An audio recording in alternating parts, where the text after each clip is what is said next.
প্রিয় দর্শক আসসালামু আলাইকুম। আজকের আয়োজনে স্বাগতম জানাচ্ছি।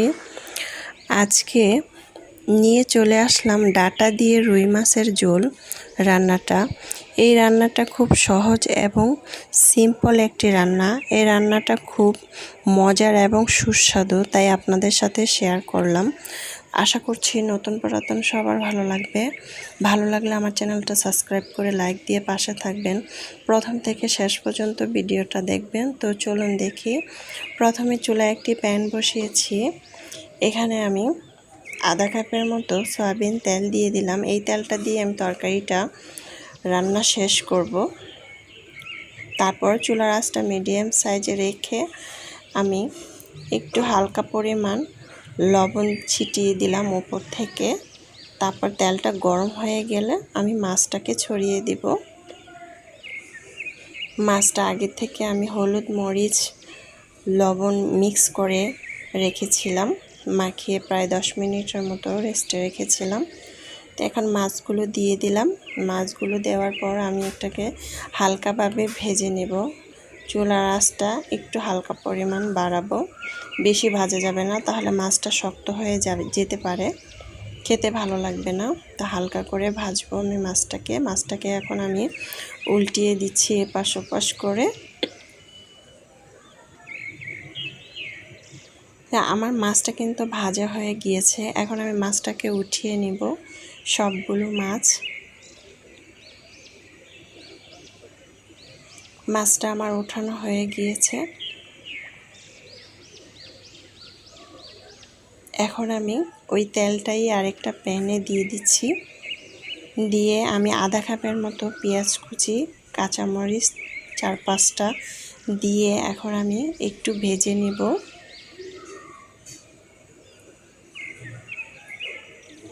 প্রায় 1 মিনিটের মতো। তারপর আমি এখানে দিয়ে দিব রসুন বাটা 1 টেবিল চামচ, আদা বাটা 1 টেবিল চামচ দিয়ে আমি এখানে লবণ দিয়ে দিব প্রায় 1 টেবিল চামচ। তারপর আমি একটু নেড়ে ভেজে নেব যাতে আদা রসুনের গন্ধটা না আসে। আরও 1 মিনিটের মতো ভেজে নেব। এখন আমি হালকা একটু পরিমাণ পানি দিব। পানি দিয়ে এখানে আমি মশলা অ্যাড করব। প্রথমে আমি দিয়ে দিব 1 টেবিল চামচ হলুদের গুঁড়া। তারপর আমি মরিচের গুঁড়া দিয়ে দিব 1 টেবিল চামচ। আপনারা চাইলে ঝাল বেশি খেলে আর একটু দিতে পারেন। 1 টেবিল চামচ ধনিয়ার গুঁড়া, 1 টেবিল চামচ জিরার গুঁড়া দিয়ে আমি মশলাটাকে কষিয়ে নিব প্রায় 2-3 মিনিটের মতো। এখন আমি নেড়ে মশলাটাকে একদম পোড়া পোড়া করে নেব। তারপর আমি এখানে প্রথমে আলু দিয়ে দিব। আলুটা আমি এভাবে কেটে ধুয়ে পরিষ্কার করে নিয়েছি। আলুটা একটু আগে মশলার সাথে কষিয়ে নেব যাতে আলুটা একটু সিদ্ধ হয়, কষানো হয়।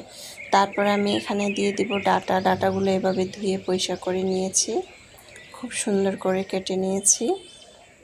এখন আমি নেড়ে মিক্স করে নিব।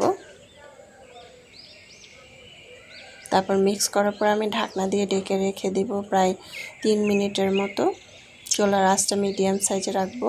তো চলে আসলাম 3 মিনিট পর। এখন আমি আরেকটু নেড়ে দিব। একদম ভালো করে কষাবো। কষালে এটাকে যত কষাবেন তত খেতে ভালো লাগবে। এখন আমি আরেকটু ঢাকনা দিয়ে ঢেকে রেখে দেব আরও 2 মিনিটের মতো। তো আমার কিন্তু একদম ভাজা ভাজা হয়ে গিয়েছে। এখন আমি এখানে এটা নেড়ে এখানে আমি ফুটন্ত গরম পানি দিয়ে দিব।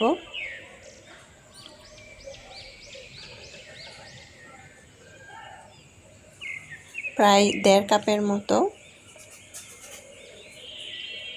কারণ গরম পানিটা একটু দিয়েছি ডাটা তো, তাই গরম পানিটা দেওয়ার কারণ হচ্ছে তাড়াতাড়ি সিদ্ধ হয়ে যাবে। যদি আমি ঠান্ডা পানিটা এখানে দিই তাহলে কিন্তু ডাটাটা একটু শক্ত হয়ে যেতে পারে, তাই গরম পানিটা ইউজ করলে কিন্তু ভালো হয়। তা আমি আরেকটু লবণ দিয়ে দিচ্ছি 1/2 চা চামচের মতো উপর থেকে ছড়িয়ে। এখন আমি ভাজা মাছটাকে উপর থেকে দিয়ে দিব ছড়িয়ে, দিয়ে আমি 4-5টা কাঁচামরিচ দিয়ে দিলাম একটু ফ্লেভারের জন্য।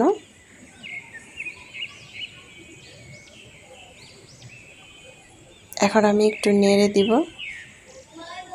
নেড়ে দিয়ে আমি প্রায় 5 মিনিটের মতো ঢাকনা দিয়ে ঢেকে রেখে দেব চুলার আঁচটা বাড়িয়ে। তো 5 মিনিট পর চলে আসলাম। এখন আমি উপর থেকে ছড়িয়ে ধনেপাতা কুচিটা দিয়ে দিলাম। ধনেপাতা কুচিটা দিয়ে আমি আর 1 মিনিটের মতো চুলায় রাখবো। আমার কিন্তু তরকারিটা হয়ে গিয়েছে। খুব মজার একটি রেসিপি হয়ে গেল। রুই মাছ দিয়ে ডাটা ঝোল। এই তরকারিটা খেতে কিন্তু খুবই অসাধারণ লাগে, দেখতে খুবই সুন্দর লাগছে, খেতে তো আলহামদুলিল্লাহ। আমার প্রসেসটা ফলো করে বাসায় ঝটপট তৈরি করে ফেলবেন। আল্লাহ হাফেজ।